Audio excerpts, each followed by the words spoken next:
जय हिंद दोस्तों। चलिए आज हम आप लोगों के बीच सामाजिक विज्ञान का कुछ टॉपिक लेकर आए हैं, जिसमें कि लगभग आप लोगों को प्रत्येक ईयर पूछा जाता है।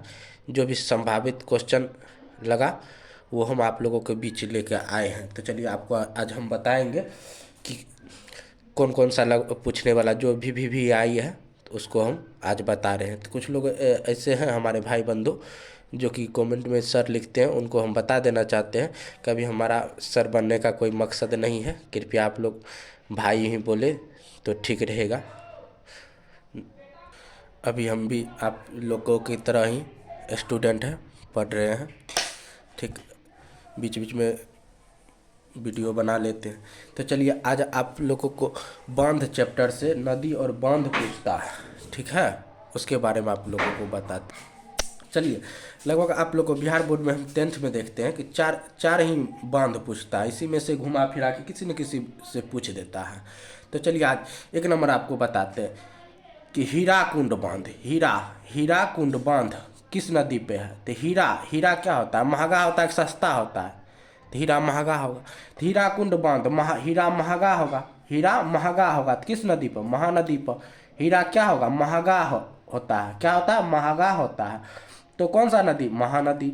उसके बाद टिहरी। मान के चलिए आप यहाँ बैठे हैं, तो यहाँ जहाँ बैठे हैं वहाँ टिहरी ऐसे उग गया। क्या हुआ? टिहरी उगने लगा। तो क्या कीजिएगा? भागिएगा। तो भागिएगा कि वहीं बैठे रहिएगा? भागिएगा बाप बाप करके।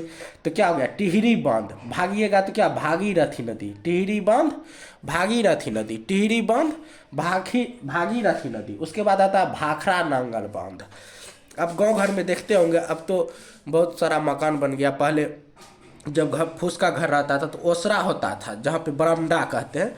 तो मिट्टी का जब बना हुआ रहता था तो बच्चा सब क्या करता था, उस पर जब पैर पड़ता था तो भखड़ जाता था, तो उसको मम्मी मारने लगती थी। तो दादी सब क्या बोलती थी? छोड़ दो, क्या क्या कीजिए, उसको साइट देते हैं। साइट नहीं देते तो मारे। तो भखड़ गया तो क्या कीजिएगा?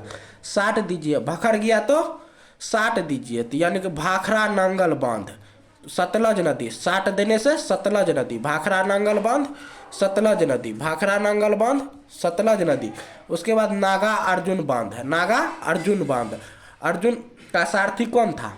अर्जुन आया। नागा प्लस अर्जुन। नागा अर्जुन बांध किस नदी पर? कृष्णा नदी। अर्जुन का सारथी कृष्ण था, तो कृष्णा नदी। अर्जुन का सारथी कृष्ण था। चलिए चारों बांध हो गया। क्या? हीराकुंड। हीराकुंड से याद रखिएगा, हीरा महंगा होता है तो महानदी। हीरा महंगा होता है तो महानदी। टिहरी उगा तो भागो। टिहरी उगा तो भागो, भागीरथी नदी। भाखड़ा नांगल, भखड़ गया तो साट दो, सतलज नदी। नागा अर्जुन। अर्जुन का सारथी कृष्ण था तो कृष्णा नदी। अब चलिए आपदा। आपदा से भी आपको क्वेश्चन पूछता है। आपदा। आपदा क्या होता है? आपदा दो प्रकार का होता है। कई प्रकार का? आपदा यानी कि जब बहुत बड़ा क्षति पहुंचता है मानव जगत को, जान माल को, तो उसको आपदा कहते हैं। जब जान माल को बहुत अधिक क्षति पहुंचता है प्राकृतिक या मानव के कारण, तो वो क्या होता है? आपदा कहलाता है। जैसे आपको देखिए दो प्रकार का आपदा होता है, क्षति। कभी आंधी आ गया तो आंधी तूफान आता है।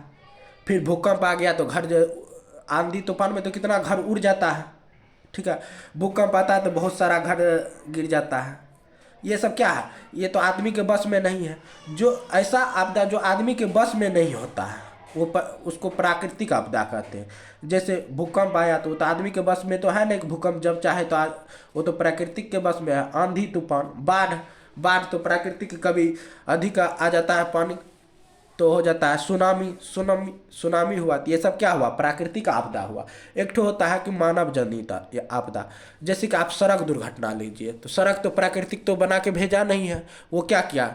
मानव बनाया है। तो क्या जो मानव के द्वारा होता है वो मानव जनित आपदा कहलाता है। सड़क दुर्घटना, रेल दुर्घटना। अब आतंकवाद तो ऊपर से भगवान बना के भेजे नहीं है, तो क्या होता है कि बाद में जो है ना, बड़े होने के बाद आदमी क्या हो जाता है? आतंकवाद पे उतर जाते हैं। ये सब क्या हुआ? मानव जनित आपदा। तो आपदा कितने प्रकार का हुआ? दो प्रकार का। एक तो प्राकृतिक में तो आप देखिएगा क्या किस चीज़ से आदमी को क्षति होता है। तो क्या चीज़? आंधी तूफान, बाढ़, सुनामी, भूकंप, ये सब क्या हो गया? प्राकृतिक आपदा। अब मानव जनित आत्मा, रेल दुर्घटना, सड़क दुर्घटना, गाड़ी यानी कि मोटरसाइकिल दुर्घटना, आतंकवाद, ये सब क्या चीज़ है? आपका प्राकृतिक आपदा के अंतर्गत आता है। अब चलिए, अब पूछता है बाढ़ बाढ़ से बचाव के उपाय। अब बाढ़ काहे आता है? तो नदी में बाढ़ क्या होता है कि नदी में जब अधिक पानी आ जाता है तो नदी का पानी बाहर निकल के गाँव में फैल जाता है, तो उससे क्या होता है कि जान माल को अधिक क्षति पहुंच जाती है, तो उसको बाढ़ कहते हैं। इसके बचाव के क्या कुछ प्रमुख नियम है जो कि आपको हम बताए हैं। इसके लिए क्या करना चाहिए, नदी का जो है ना बांध को मजबूत और ऊंचा तक बना देना चाहिए, जिससे कि अगर पानी अधिक आए तो उसी में रह जाए, उससे यानी कि बांध को तोड़कर बाहर नहीं निकले। तो एक नंबर क्या कीजिएगा, नदियों के ऊपर मजबूत एवं ऊंची बांध बनाना चाहिए। क्या करना चाहिए, नदियों के ऊपर ऊंची तथा मजबूत बनाना चाहिए बांध, क्या चीज। साथ ही नदी में क्या करना चाहिए, आपको देखते हैं कि शहर वगैरह में जाइएगा ना तो बहुत नाली जो जोड़ देता है, जिससे पॉलीथीन और जो जितना कूड़ा कचरा शहर का होता है वो सब नदी में चले जाता है। उससे क्या होता है कि नदी में जो चले गया तो वो जो गहराई है तो वो वहाँ पे भर जाता है, पानी का जाने में रुकावट देने लगता है, तो वो क्या करता है, बांध को तोड़ देता है। फिर जो तटबंध रहता है, जब उसमें कचरा चले गया तो वो पानी के जाने से रोकेगा, पानी जब उधर से आएगा तो रुकेगा, तो उससे क्या होगा, बांध पे असर पड़ेगा और बांध टूट जाएगा तो उससे बाढ़ फैल जाता है। तो क्या करना चाहिए कि नदियों में कूड़ा कूड़ा करकट जो है आपका ये सब नहीं डालना चाहिए। उसके बाद नदियों से क्या करना चाहिए, नहर को निकाल देना चाहिए। इसलिए कि जब सावन भादो महीना आता है तो उसी समय देखिएगा बाढ़ आता है, तो उस समय क्या होता है, अधिक पानी आ जाता है तो नदी में, तो नहर बना देगा। तो जैसे यदि नदियों में अधिक पानी आएगा तो क्या होगा कि सब नहर को खोल देगा तो सब जगह फैल जाएगा, तो नदी पे उतना क्या असर नहीं पड़ेगा, जिससे कि बांध नहीं टूटेगा और बाढ़ नहीं फैलेगा। तो आपको बाढ़ से बचाव के क्या क्या नियम बता दिए, तो याद रखिएगा क्या करना चाहिए, नदी जो होता है उसका दोनों किनारा यानी कि बांध को मजबूत और ऊंची बना देना चाहिए। दूसरा, उसमें करकट यानी कि कूड़े को नहीं फेंकना चाहिए। प्लस तीसरा, उससे नदी से क्या करना चाहिए, नहर निकाल देना चाहिए। क्या करना चाहिए, नदी से नहर निकाल देना चाहिए। अब चलिए, भूकंप और सुनामी में अंतर पूछता है। क्या पूछता है, भूकंप और सुनामी। भूकंप क्या होता है, भू से भूकंप, याद रखिएगा, भू से भूमि, भू से भूमि और स से समुद्र। यानी कि भूकंप यानी कि जब जमीन पे कंपन होता है, जब जमीन हिलता डुलता है, कंपन में से हिलना डुलना, जब जमीन हिलता डुलता है यानी भूमि हिलता डुलता है वो भूकंप कहलाता है। क्या कहलाता है, भूकंप। सुनामी, सौ से सुनामी, सौ से समुद्र, जब समुद्र में भूकंप आता है, जब समुद्र के का पानी काफी जोर से हिलने डुलने लगता है तो उसको सुनामी कहते हैं। तो भूकंप याद हुआ क्या, जब भूमि पर कंपन आए तो उसको भूकंप कहते हैं। जब भूमि पर कंपन आए, याद रखिए, भू से भूकंप, भू से भूमि, डायरेक्ट याद रहेगा। सौ से सुनामी, सौ से समुद्र, यानी कि समुद्र में जब भूकंप आता है तो उसको सुनामी कहते हैं, जब भूमि पर कंपन आता है तो उसको भूकंप कहते हैं। तब भूकंप और सुनामी में अंतर पूछेगा तो क्या बताइएगा, इसमें भूमि यानी जमीन पर कंपन उत्पन्न होता है। क्या होता है, जमीन पर कंपन होता है, इससे समुद्र में, ये तो बता दिए, इससे जान माल की हानि होती है। भूकंप आने से क्या होता है, घर वगैरह टूट जाता है, घर टूट जाता है, सड़क पे दरार चले आती है, बहुत सारा जान माल की क्या होता है, हानि होता है। इससे क्या होता है कि समुद्र में बताया, जब समुद्र का पानी हिलेगा डुलेगा तो क्या होगा, समुद्र का तटबंध तोड़ देगा, समुद्र का जो तटबंध तोड़ देगा और पानी तेजी से बहाव, जब तटबंध टूट जाएगा तो पानी क्या करेगा, शहर की ओर तेजी से भागेगा। क्या होगा, शहर की ओर तेजी से भागेगा। तो वही लिखे हैं, इसमें जल का बहाव तेजी से होने लगता है तथा तटबंध टूट जाते हैं। क्या होता है, तटबंध टूट जाते हैं। अब देखिए, भूकंप से बचाव के नियम, बचाव के उपाय पूछता है। तो भूकंप से क्या, जब भूकंप होता है, भूकंप आएगा तो हिलेगा तो मकान और हिलेगा। तो जब आप घर में हैं तो कोशिश कीजिए कि घर से नहीं निकलने का। अगर ज़्यादा आ जाता है, क्योंकि घर का जो सबसे कमज़ोर होता है ना, सीढ़ी होता है, घर का जो बनाया हुआ सीढ़ी साफ का बहुत कमज़ोर होता है। आप सीढ़ी होकर उतरिएगा, इसलिए आप क्या कीजिएगा, तो घर के जो कोना होता है, पिलर, वो मजबूत होता है। घर के कोने में पिलर के बगल में खड़ा हो जाना चाहिए। क्या कीजिए, पिलर के सट के खड़ा हो जाना चाहिए। या तो घर है तो उसमें अगर चौकी वगैरह है मजबूत वाला, उसके अंदर चले जाना चाहिए। या तो आप बाहर हैं तो बाहर में ही रहे, घर के में नहीं आए। तो क्या कीजिए, खुले मैदान, या तो अगर भूकंप आ गया तो आप खुले मैदान में जाकर सो जाइए, खड़ा मत रहिए। क्या कीजिए, सो जाइए। इसलिए अगर भूकंप ज़्यादा आया, अगर फट गया तो आप खड़े रहिएगा तो आपका क्षेत्रफल ज़्यादा रहेगा, तो आप अंदर नहीं जाइएगा।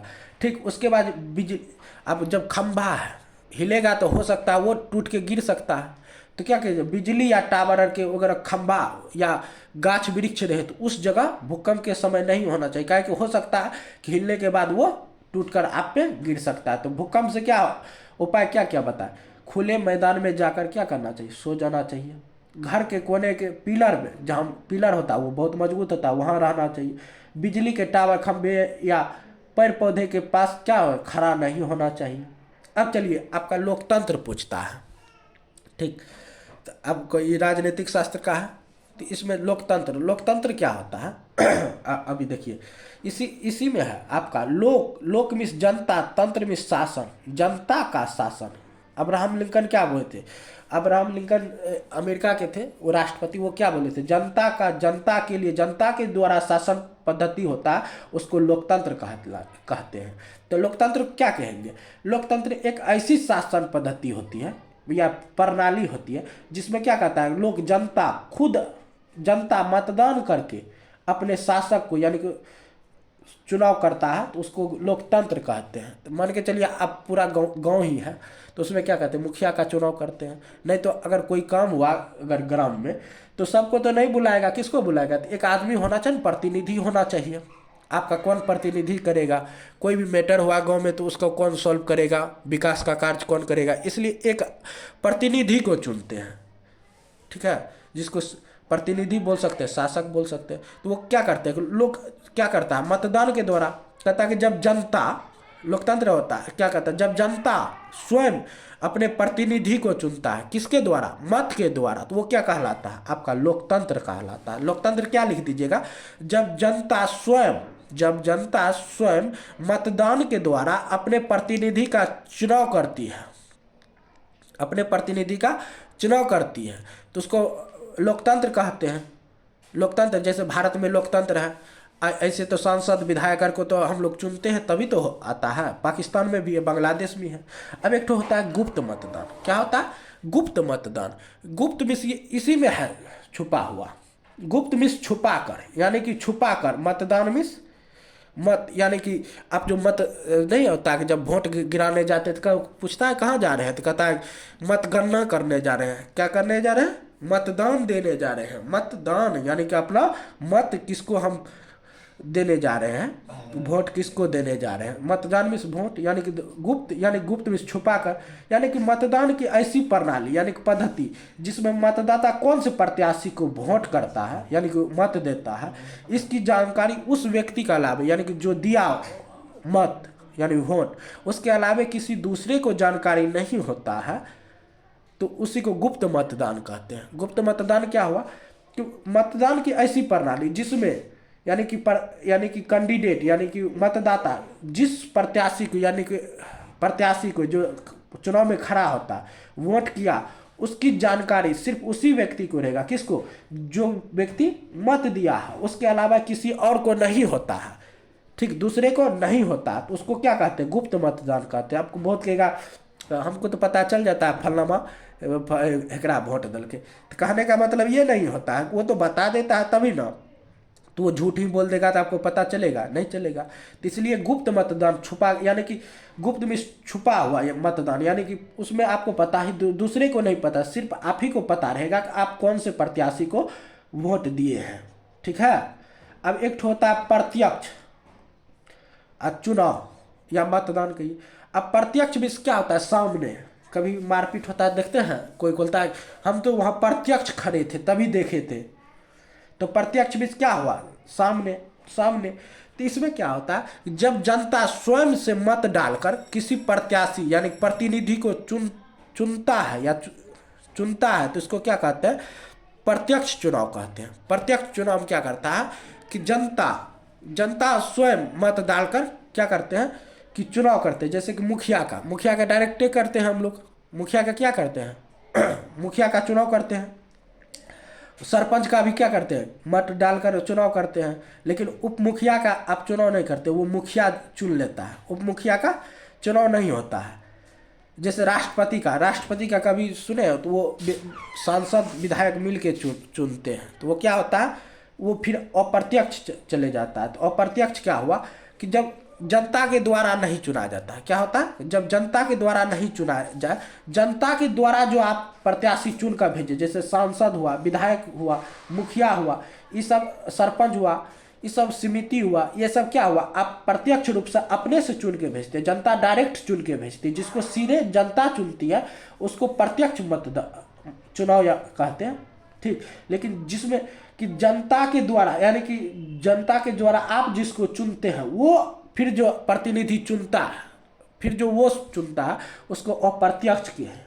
आप जो सीधे चुन दिए वो प्रत्यक्ष हो गया, उसके बाद आपके द्वारा चुना गया जो आदमी चुना उसको अप्रत्यक्ष कहते हैं। जैसे राष्ट्रपति का भारत में चुनाव नहीं, ये चुनाव होता है तो वो अप्रत्यक्ष चुनाव होता है, उसमें सांसद विधायक सब भाग लेते हैं, जनता भाग नहीं लेती है। तो यानी कि अप्रत्यक्ष चुनाव क्या हो गया, यानी कि अप्रत्यक्ष चुनाव या कि चुनाव की ऐसी पद्धति जिसमें जनता भाग नहीं लेती है, बल्कि उसमें जनता के द्वारा चुने गए प्रतिनिधि, यानी कि जनता के द्वारा चुने गए प्रतिनिधि भाग लेती है, तो उसको अप्रत्यक्ष मतदान कहते हैं। क्या कहते हैं, अप्रत्यक्ष चुनाव या मतदान कहिए जो कहिए, तो वो होता है। यहाँ पे अर्थ इसके अर्थ से ही स्पष्ट हो। प्रत्यक्ष यानी कि अपने सामने, यानी प्रत्यक्ष भी सामने, अप्रत्यक्ष भी यानी खुद, प्रत्यक्ष भी खुद स्वयं, अप्रत्यक्ष भी जो आप चुन के भेजे उसके द्वारा जो चुना जाता है, तो उसका परिभाषा लिखा हुआ है, आप लोग देख लीजिए। उसके बाद आपको पूछता है सूची कोई भी चीज़ है तो सूची एक कानून, सूची होता है कि आप कानून बनाते, डायरी कहिए। तो ये 3 प्रकार का सूची होता है। कई प्रकार का, 3 प्रकार का। एक तो होता है संघ सूची, क्या होता है, संघ सूची। दूसरा राज्य सूची। तीसरा समवर्ती सूची। कौन कौन सूची तो याद कीजिए, संघ सूची, राज्य सूची, समवर्ती सूची। तो अर्थ से संघ मिस क्या होता है, संघ मिस केंद्र सरकार होता है। संघ मिस केंद्र, मजबूत कौन है, केंद्र सरकार ज्यादा मजबूत है। संघ में रहिएगा तो क्या होगा, मजबूत रहिएगा। संघ में रहिएगा तो मजबूत, एक साथ रहिएगा सब आदमी तो क्या रहिएगा, मजबूत भारत में कौन है अभी, केंद्र सरकार है। केंद्र सरकार मजबूत होता है, उसके पास सब राज का सपोर्ट रहता है, प्लस वो रहते हैं। ये हुआ, राज के पास तो अकेले रहते।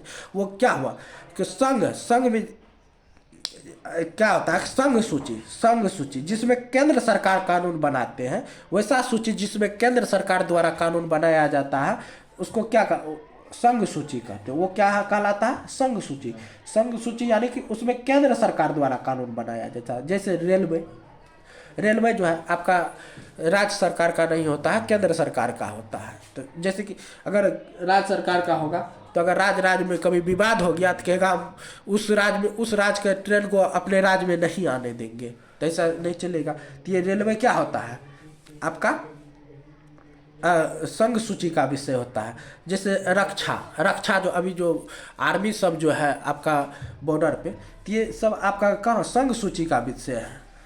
अब जो बीच में रहेगा सोचेगा हम पैसा नहीं देंगे बॉर्डर पे, काहे देंगे, अब जानेगा और सब राज्य जो बगल में है वो जानेगा हम अपने बॉर्डर पे देंगे। इसलिए ये रक्षा आपका किस संघ सूची में चल गया। विदेशी मामला, विदेश से कोई भी सामान मंगाना है, क्या करना है नहीं करना, विदेशी मामला जितना भी है वो आपका किस सूची में जाता है, वो आपका संघ सूची में जाता है। क्या संघ सूची में। उसके बाद आइए राज्य सूची। इसके देखिए इसी में राज्य यानी कि राज्य सूची में यानी कि डायरी ये कौन तैयार करेगा, ये तो राज्य सरकार करेगा। इसी में है कि राज्य सूची में कानून कौन बनाएगा इसमें कानून बनाने का अधिकार किसका होता है, राज्य सरकार का। राज्य सूची में राज्य इसमें किसका होता है, राज्य जो राज्य है उसका जो है ना आपका कानून बनाने का अधिकार राज्य का होता है। जैसे कि आपका राज्य पुलिस क्या राज्य में सब जिस भी राज्य में जाइएगा तो पुलिस वहाँ का रहता है। जैसे आपके बिहार है तो बिहार पुलिस होता है। आप फिर चले जाइए क्या चीज़ झारखंड में चली जाइए, वहाँ झारखंड पुलिस है। यूपी चले जाइए, यूपी पुलिस है। तो जिस भी राज्य में जाइएगा ना अपना पुलिस होता है, लेकिन दिल्ली में अपना पुलिस नहीं, वो वहाँ दिल्ली में क्या होता है, केंद्र सरकार का होता है। अब सड़क भी दो प्रकार का होता है, एक तो केंद्र सरकार का भी होता है जिसमें प्रधानमंत्री गर्भ होता है, कुछ बहुत सारी सड़कें क्या होती है राज्य में, वो राज्य सरकार के द्वारा बनाया जाता है, मुख्यमंत्री के द्वारा बनाया जाता है, मुखिया जो बनाता है वो मुख्यमंत्री के द्वारा रहता है। देखिएगा तो क्या सड़क किस में आता है, राज्य सूची में आता है, क्या आता है, राज्य सूची में। अब समवर्ती, सम यानी कि बराबर, दोनों यानी किसको किसको, दुइये को है सूची तैयार करेगा, सम इस बराबर यानी कि दोनों को अधिकार बराबर, किसको, यानी कि राज्य सरकार और यानी कि केंद्र सरकार को, दुइये को ना है, राज्य सरकार है, कानून कौन कौन बना सकता है, राज्य सरकार बना सकता है या केंद्र सरकार बना सकता है। सम्मिस बराबर यानी कि किसको, इसमें दोनों को बराबर है, यानी कि इसमें दोनों बना सकता है, कौन कौन, राज्य सरकार और केंद्र सरकार, दोनों जिसमें कानून बनाएगा, राज्य सरकार और केंद्र सरकार जिसमें कानून बनाएगा उसको किस चीज में बनाएगा, समवर्ती सूची में। किस चीज में, समवर्ती सूची में।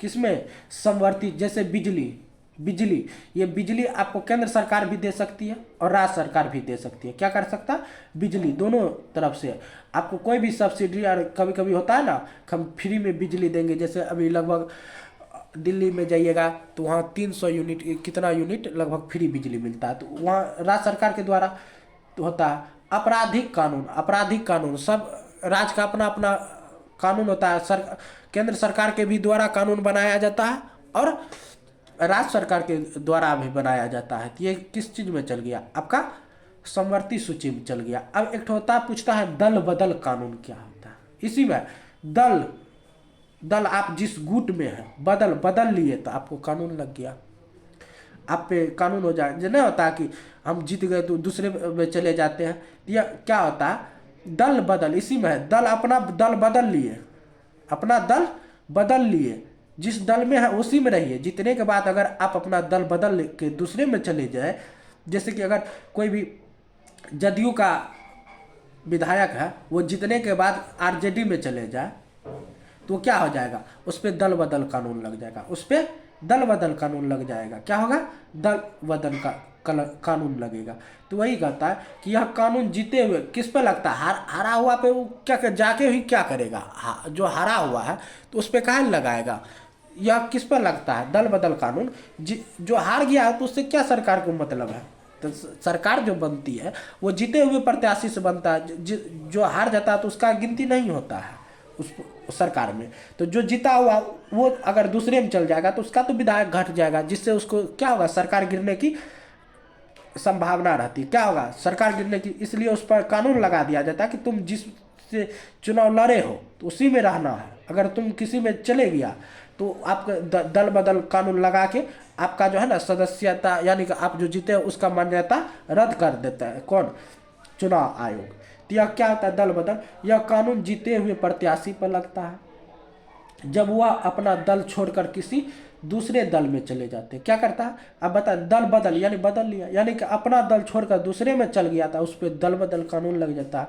कभी कभी नहीं लगता है, वो कंडीशन आप लोग अभी नहीं, जब इंटर में आइएगा ज़्यादा तब रखिएगा ना आप, तब आपको पॉलिटिकल में समझाया जाता है कब लगता है कब नहीं लगता है। अब अभी याद रखिएगा, यह दल बदल कानून किस पे लगता है, जीते हुए प्रत्याशी पे लगता है जब वह अपना दल छोड़कर किसी दूसरे दल में चले जाते हैं, तो दल बदल कानून लगता है। अब होता है एक तो परंपरागत ऊर्जा स्रोत, एगो होता है गैर परंपरागत। अब इसमें ही है, इसके नाम से ही स्पष्ट होता है, परंपरा यानी कि जो परंपरा से, यानी सदियों से, जो पुराने समय से चली आ रही है ऊर्जा, उसको क्या कहेंगे, परंपरागत। जैसे आप देखते होंगे हमारे यानी पूर्वज भी लकड़ी कोयला, ये तो पेट्रोलियम, ये सब तो नीचे से निकल रहा है, ये सब लकड़ी वगैरह तो पहले भी खाना बनाते, हमारे पूर्वज भी जो थे वो भी खाना लकड़ी कोयला से बनाते थे, पेट्रोलियम का यूज करते थे। ठीक, तो ये सब लकड़ी का एक बार यूज कर लीजिएगा तो वो दोबारा आप जलाइएगा नहीं, कोयला का एक बार जला लीजिएगा तो फिर दोबारा नहीं जलेगा। पेट्रोलियम, गाड़ी में अगर आप पेट्रोल डालते हैं तो फिर उससे गाड़ी एक बार चल गया तो फिर दूसरी बार नहीं चलेगा। तो वो क्या होता है, यह अनवीकरणीय ऊर्जा होती है। परंपरागत यानी कि जो परंपरा से चली आ रही है। पहले जैसे कि चिट्ठी चलता था, तो अब चिट्ठी चलता है, अब बहुत कम चलता है। अब तो चिट्ठी सब नहीं चलता है, अब तो फोन का जमाना आ गया। तो चिट्ठी को भी आप क्या किस चीज़ में रख सकते हैं, परंपरागत यानी कि जो पूरा बैलगाड़ी भी पहले चलता था, अब ना ट्रैक्टर वगैरह चले आया। तो पहले बैलगाड़ी से ही बाराती जाते थे, लोग कहते थे। हम लोग तो गए नहीं हैं, आप लोग भी नहीं गए होंगे कभी। ये क्या होता है, ये सब परंपरागत यानी कि जो सदियों से चली आ रही थी, उसको क्या कीजिएगा, परंपरागत। इसमें अनवीकरणीय परंपरा, लकड़ी याद रखिए, लकड़ी कैसा अनवीकरणीय संसाधन आप जानते हैं, जिसको एक बार यूज करने के बाद दोबारा यूज नहीं कीजिएगा, वो अनवीकरणीय कहलाता है। जिसको एक बार यूज करने के बाद दोबारा यूज नहीं कर सकते हैं, वो अनवीकरणीय संसाधन कहलाते हैं। परंपरागत समझ गए, जो परंपरा से चली आ रही है, जो इसमें परंपरा से क्या चीज चले, लकड़ी कोयला ये सब बहुत पुराने से चला आ रहा है। लकड़ी कोयला सब ये सब क्या है, अनवीकरणीय संसाधन है। यानी कि परंपरागत में ऊर्जा में क्या आएगा, इसमें अनवीकरणीय ऊर्जा आते हैं, लकड़ी कोयला पेट्रोलियम इत्यादि क्या आता है, और परंपरागत ऊर्जा स्रोत में आते हैं। अब परंपरागत हो गया, उसी में गैर लगा दिया या अ लगा दिया, यानी कि नहीं, यानी कि जो परंपरागत नहीं है, यानी कि जो सदियों से चलती हुई नहीं आ रही है, तो यानी कि इसमें अनवीकरणीय हुआ, तो इसमें क्या हो गया, नवीकरणीय। आखिर गैर परंपरागत अब जब कुछ खोजेंगे तो कुछ अच्छा खोजेंगे ना, तो यानी कि सोचेंगे ना, उसको एक बार यूज करते थे तो लकड़ी को एक बार यूज करने के बाद उसका यूज नहीं होता था। तो वही अब गैर परंपरागत में क्या खोजे, हम लोग कुछ विकसित किए, क्या चीज़, यानी कि उसको हम बार बार यूज कर सकते हैं। क्या कर सकते हैं, बार बार एक चीज को, यानी कि बार बार जो यूज करता है उसको नवीकरणीय संसाधन पूछता है। तो अनवीकरणीय और अनवीकरणीय, उसमें आप पूछेगा अगर नवीकरणीय संसाधन किसे कहते हैं, तो आप लिखिएगा वैसा संसाधन जिसका हम बार बार यूज कर सकते हैं, वैसा संसाधन जिसका यूज हम बार बार कर सकते हैं, उसको नवीकरणीय संसाधन। और वैसा संसाधन जिसका यूज यानी उपयोग हम एक ही बार कर सकते हैं, तो उसका क्या कर सकता है, और नवीकरणीय। यही सब ऑप्शन लिखिएगा। तब गैर परंपरागत जो परंपरा से नहीं चली आ रही है, जैसे कि इसके अंतर्गत नवीकरणीय ऊर्जा आते हैं, कौन सौर ऊर्जा। अब देखते हैं घर पे सोलर प्लेट लगाता है, तो उसमें क्या होता है, सौर ऊर्जा। तो सूर्य तो डेली निकलता है, क्या होता है, सूर्य डेली निकलता है।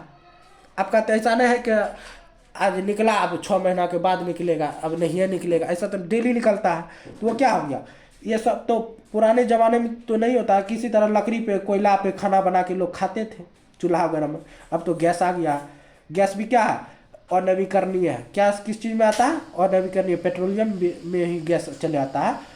अब देखिए, तो सौर ऊर्जा अब सोलर प्लेट जो छत पे लगाते हैं वो क्या होता है, गैर परंपरागत। पवन ऊर्जा, वायु तो डेली चलता है, ऐसा नहीं कि आजा हवा चला के फिर तो लगभग चलते रहता है वो, उसको अब क्या करते हैं, ये सब क्या होगा, गैर परंपरागत ऊर्जा स्रोत। तो चलिए अब अगला वीडियो में जो भी इम्पोर्टेंट होगा तो आपको अगले वीडियो में हम बताएंगे। धन्यवाद। आप लोग जो भी अभी 10th का एग्ज़ाम देंगे वो कृपया इसको एक बार अच्छे से देखें, 1-2 बार आप पीछे बोलने का 1-2 बार वीडियो देखें, और पीछे बोलने का हो सके तो 1 बार 2 बार लिख लें, ठीक है। जो और आगे जो भी इम्पोर्टेंट लगेगा हम आपको लेकर आएंगे। धन्यवाद।